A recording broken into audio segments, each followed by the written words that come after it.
तर सचिन अहिर यांच्या उमेदवारीमुळे पक्षातील अनेक जण नाराज असल्याच्या चर्चा सुरू झाल्यात आणि नाराजांमध्ये पहिलं नाव घेतलं जातं ते नीलम गोरे यांचं। सचिन अहिर यांच्या उमेदवारीवर नीलम गोरेंनी नेमकं काय म्हटलंय ते पाहूयात।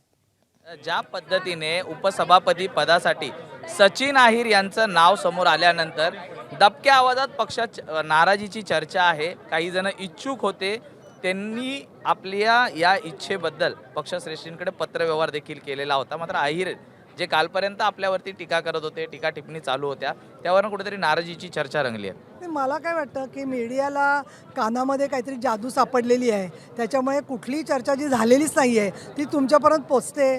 तुमचाही नाईलाज आहे, लोकांनी ती बातमी बघायला पाहिजे, परंतु कुणीही पक्षामध्ये नाराज नाही आहे। आणि महत्त्वाचं असं की शिंदेसाहेब, काल पण मी बोलले की माननीय शिंदेसाहेब पक्षाच्या हितासाठी जे निर्णय घेतात ते सगळ्यांना मान्य आहेत। दुसरं, अनेक इच्छुक असणं स्वाभाविक आहे, कारण उपसभापती म्हणून काम करण्याची उत्सुकता असते। पण हे सगळं असलं तरीसुद्धा याबद्दलची ही जी नाराजीची चर्चा आहे, तर माझं तर असं म्हणणं आहे की जे तुमचे सोर्सेस आहेत आणि असं म्हणतायत आम्ही नाराज आहोत, तर त्यांनी मीडियासमोर येऊन बोलावं की कशाबद्दल त्यांची नाराजी आहे। आमदार झाले म्हणून नाराजी आहे स्वतः, इतरांना संधी न देता आमदार झाले म्हणून आहे का उपसभापती पदासाठी तेच पात्र आहेत, हे कन्व्हिन्स करण्यात पक्षाला ते कमी पडले म्हणून, का सचिन अहिरसारखा एक आमच्याशी अतिशय चांगलं परिचित असणारं नेतृत्व त्यांना जर का स्थान दिलेलं आहे ते योग्य नाही असं त्यांचं मत असेल, त्यांनी पक्षाकडे ते मांडावं। पण मीडियामध्ये अशा बातम्या जात असतील तर त्या निराधार आहेत असं मला नक्कीच वाटतं। ज्येष्ठ आमदार आहेत, त्यांनी या संदर्भात पत्रव्यवहार केलेला होता आणि शेवटचं वर्ष आमचं राहिलेलं आहे, त्यामुळे ते पद हे आम्हाला मिळावं असं काही जणांची मागणी होती। मात्र अचानक काल आलेल्या सचिन अहिरांना संधी दिली जाते, ज्यांनी पक्षांवरती टोकाची टीका केली होती अगदी प्रवेशाच्या आदल्या दिवशीपर्यंत।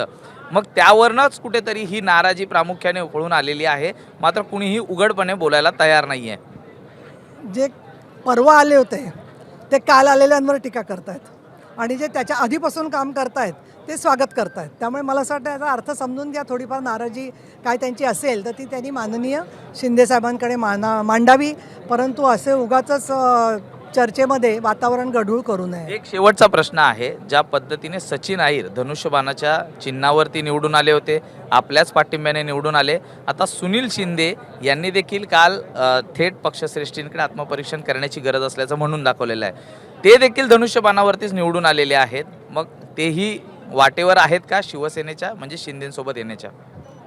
मला असं वाटतं की शिंदेसाहेबां काय करणार आहेत ह्याचा तुम्हाला शोध लागला तर तुम्ही जगातली सगळ्यात मोठी डिटेक्टिव्ह एजन्सी ठराल, तसं काही होणार नाही आहे, त्यामुळे मी काही याच्यावर बोलणार नाही। ठीक आहे, आमच्याशी बातचीत केल्याबद्दल व्हिडिओ जर्नलिस्ट रोहितसह मी सूरज सावंत, एबीपी माझा, मुंबई। एबीपी माझा, उघडा डोळे बघा नीट।